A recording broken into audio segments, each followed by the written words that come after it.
Bismillahirrahmanirrahim. Assalamualaikum warahmatullahi wabarakatuh. Selamat malam para rekan-rekan sekalian. Pada kesempatan hari ini, alhamdulillah kita bisa kembali bertatap muka dalam suasana yang berbahagia, dan semoga apa yang menjadi aktivitas kita di hari ini senantiasa bermanfaat. Namun sebelumnya izinkan saya untuk bertanya kepada Pak Cucu, bagaimana kondisi Pak Cucu hari ini? Alhamdulillah Pak, kondisinya sehat, bagaimana kondisi Ibu hari ini? Alhamdulillah Pak, masih dalam keadaan sehat, mudah-mudahan seterusnya sehat Pak. Amin. Tetap bahagia Pak.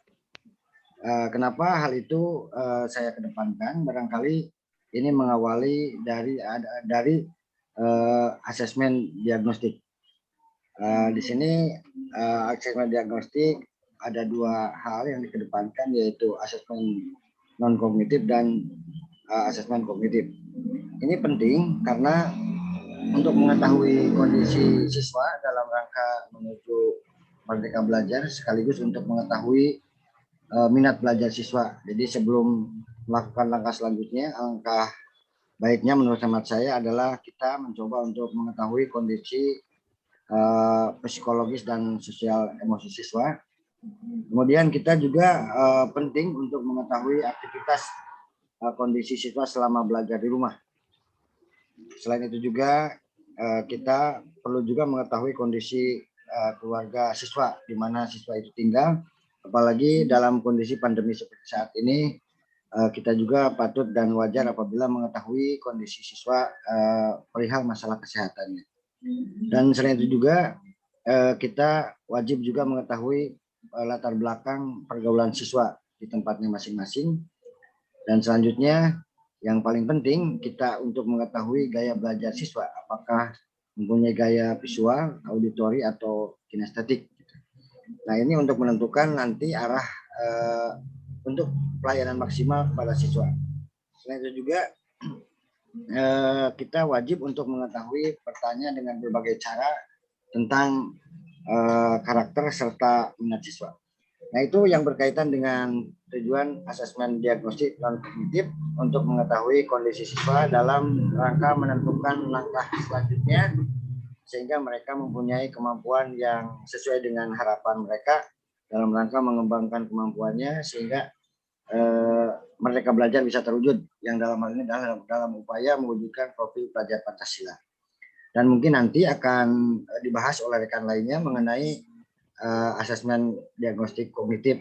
Kalau untuk saya pribadi, barangkali hal ini adalah menjelaskan atau mengedepankan tentang pentingnya asesmen diagnostik non kognitif dalam rangka mengawali langkah kebijakan untuk penerapan sekolah penggerak.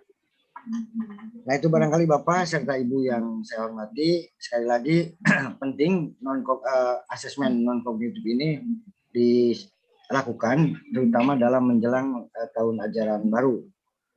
Ini juga dalam upaya untuk mewujudkan membentuk siswa agar mampu emosionalnya karakteristiknya bisa terbangun, kemudian juga kemampuan mereka bisa tereksplor oleh kita dengan harapan dan tujuan mereka bisa mengembangkan potensinya, dan juga mereka dengan sesuai dengan keinginan dan kemampuannya bisa berkembang dan bisa bermanfaat dalam rangka mewujudkan tadi karakteristik pelajar Pancasila, sehingga bisa membuahkan hasil sesuai dengan tujuan kita, yaitu membentuk manusia yang berguna bagi lingkungan, bagi masyarakat, dan bagi keluarga. Itu barangkali Bapak Ibu sekalian apa yang bisa saya sampaikan pada kesempatan kali ini. Semoga bermanfaat dan sebagai salah satu upaya untuk sama-sama sharing tentang bagaimana upaya kita mewujudkan profil pelajar Pancasila di tempat atau lingkungan masing-masing. Demikian. Terima kasih. Assalamualaikum warahmatullahi wabarakatuh. Dan selanjutnya nanti secara bergiliran Bapak Ibu akan melanjutkan apa yang disampaikan. Terima kasih. Waalaikumsalam warahmatullahi wabarakatuh. Mungkin dengan kognitif ya Pak ya? Ya nanti kognitif dan atau materi yang lainnya yang berkaitan dengan asesmen diagnostik baik non kognitif maupun kognitif. Itu barangkali dari saya dan sekarang dilanjut atau dengan kognitif ya Pak ya? Ya, silakan dengan kognitif. Kalau siapa? Ya, ya. Sesuai dengan apa yang diinginkan bahwa kita ingin mewujudkan profil pelajar Pancasila, ada salah satu langkah yang harus kita lakukan yaitu dengan asesmen diagnostik, di mana asesmen sudah dibicarakan tadi, non kognitif itu untuk mengetahui kesejahteraan psikologis dan sosial jiwa anak. Ini dilakukan biasanya di awal tahun pelajaran sekitar PPDB ya. Dan ini dengan pertanyaan mungkin bagaimanakah keadaan di rumah, apakah apa yang menjadikan belajar yang paling menyenangkan di rumah, apakah yang menjadikan tantangan belajar di rumah, bagaimana kesukaan, itu jenis pertanyaan yang nanti mungkin awal dilakukan ya, bagaimana kesukaan siswa dengan pembelajaran di rumah, apakah ada kendala atau paling menyenangkan. Terus nanti juga kita beralih kepada asesmen kognitif, di mana ini adalah mengidentifikasi tentang kemampuan peserta didik ketika menghadapi mata pelajaran. Nah, mengidentifikasi itu untuk melihat capaian pembelajarannya, menyusun pelajarannya, dan kita melihat kemampuan dari peserta didik. Jadi di dalam pembelajaran di awal nanti ada 3 fase, yaitu dengan pertanyaan-pertanyaan yang dilakukan. Fase yang pertama mungkin di atas, kemungkinan mungkin di atas rata-rata, ada di rata-rata atau di bawah, sehingga diperlukanlah nanti ada pendampingan dari Bapak Ibu guru untuk masukkan level siswanya. Mungkin di atas rata-rata dia diberikan pengayaan, yang rata-rata terus melanjutkan, sementara di bawah, nah inilah yang perlu komunikasi dan pendampingan dengan guru yang lain. Nah, mungkin itulah perlunya bagaimana tujuan asesmen diagnosis dilakukan, baik non-kognitif maupun kognitif. Ya, itu mungkin yang bisa disampaikan. Mangga Pak Cucu. Ya, Pak Cucu, terima kasih Bu Ida. Barangkali nampaknya pengetahuan kita tentang tujuan daripada asesmen diagnostik semakin bertambah. Kita semakin punya kekuatan dan tekad untuk mewujudkan profil pelajar Pancasila seiring dengan upaya kita mewujudkan merdeka belajar. Selanjutnya Pak Cucu dipersilakan untuk melanjutkan sesi asesmen diagnostik selanjutnya. Mungkin yang ini Pak, agenda atau siap. Ini masih ada slide yang lainnya nih. Sebentar. Ayo lanjut. Atau mau menajamkan barangkali Pak Cucu? Oh ya. Begini. Menajamkan di yang tadi diagnostik. aja. Penajaman dari Penajaman, ya. Kita materinya kembali diagnostik. Ya, kembali yang awal tadi, yang tadi itu. Yang awal. Yang awal aja. Yang tes diagnostik non kognitif dan kognitif. Oh iya. Nih pembahasan itu. ini. Nah, itu. Siap Pak Cucu. Nah ini menajamkan ya. Ya. Assalamualaikum warahmatullahi wabarakatuh. Waalaikumsalam warahmatullahi wabarakatuh. Bagaimana Ibu Bapak, sehat semuanya? Alhamdulillah. Alhamdulillah Pak. Ya, semoga kita selalu sehat, selalu kuat. Dan ya. ini untuk apalagi di masa perlu diingat juga Pak Cucu, barangkali kita patut juga berdoa kepada Allah Subhanahu wa taala agar rekan kita sekelompok Pak Lukman ya agar cepat sembuh gitu. Jadi beliau barusan kontekan tidak sempat ikutan tapi beliau memperhatikan juga katanya. Ya, dilanjut Pak. Siap. Ya, terima kasih. Saya ingin mengingatkan kenapa di program sekolah penggerak ini itu asesmen diagnostik itu sangat dominan, sangat perlu sekali, ya. Kenapa itu? Mungkin Ibu Bapak pernah ya melakukan asesmen diagnostik, ya. Tapi ternyata mungkin kita belum mendapatkan penyelesaian yang sejelas ini, sebagus ini begitu. Karena ketika program sekolah penggerak ini digulirkan, itu tujuannya adalah salah satu tujuannya untuk mencetak profil pelajar Pancasila ya. Nah, untuk menuju ke situ, maka proses dalam pembelajarannya anak itu akan belajar berdasarkan tingkat kemampuannya.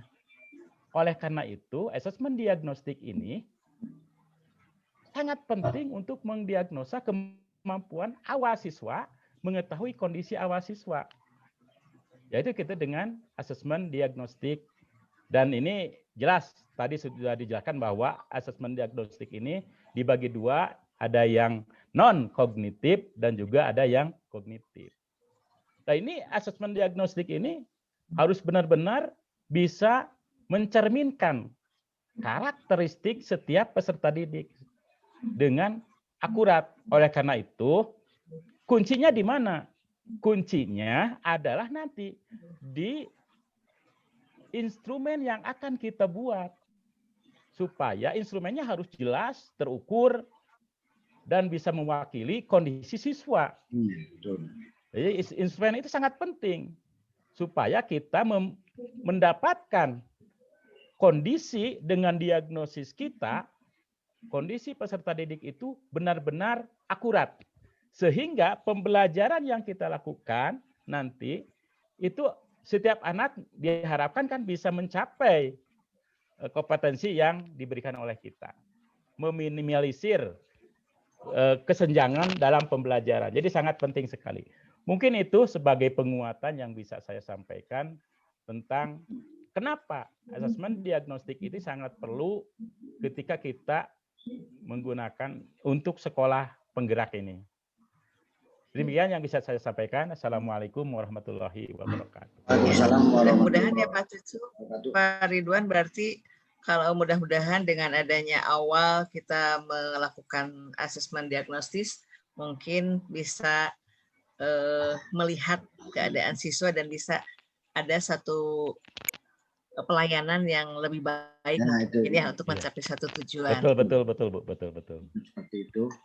Jadi semacam tadi dalam hal gaya belajar, anak-anak itu tidak selamanya menyukai hal-hal yang sama dengan yang lainnya. Nah, dan dalam asesmen yang kita buat dengan instrumen-instrumen yang jelas, terukur, sehingga nanti bisa kita mengkelompokkan anak yang kinestetik gimana, kemudian yang auditori.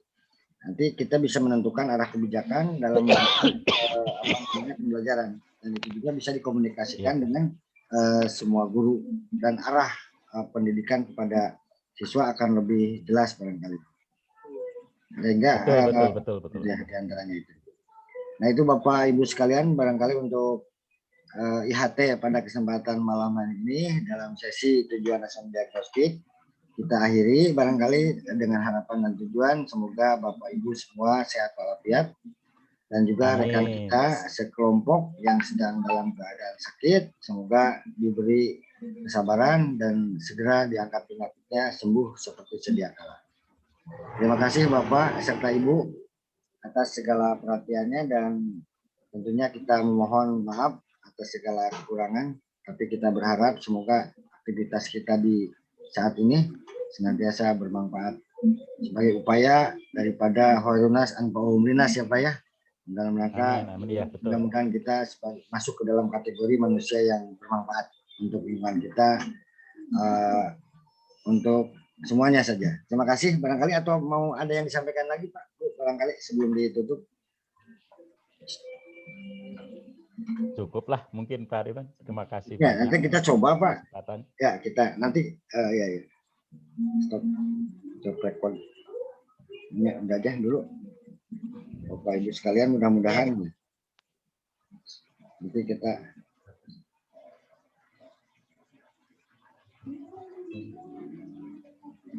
set.